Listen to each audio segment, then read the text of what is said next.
ബിരിയാണി ഉണ്ടാക്കാമെന്ന് വെച്ചിട്ടാണ്. നൈറ്റ് ഇപ്പോൾ എല്ലാവർക്കും ചോറ് അല്ലെങ്കിൽ ചപ്പാത്തി ഇതൊക്കെ കഴിച്ച് മടുത്തു. അപ്പോൾ അവർ പറഞ്ഞു ബിരിയാണി വേണം, ദം ബിരിയാണി വേണമെന്ന് പറഞ്ഞു. അപ്പോൾ അങ്ങനെ ചിക്കനും ഒക്കെ മാഗ്നേറ്റ് ചെയ്ത് വെച്ചിട്ടുണ്ട്.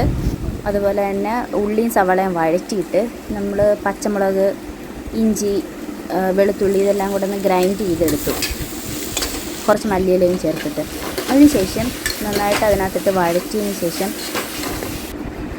കുറച്ച് എന്താ പറയുക ഏലക്ക, പിന്നെ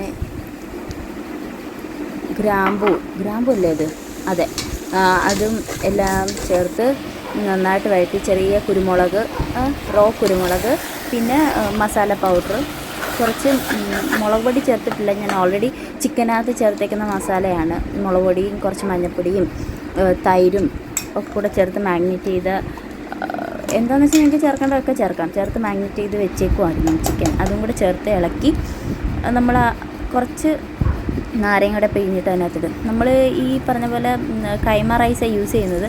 കൈമ റൈസിന് ഏകദേശം ഇപ്പോൾ 2 ഗ്ലാസ് അരിയാണെങ്കിൽ 4 ഗ്ലാസ് വെള്ളം വെക്കാറുണ്ട്.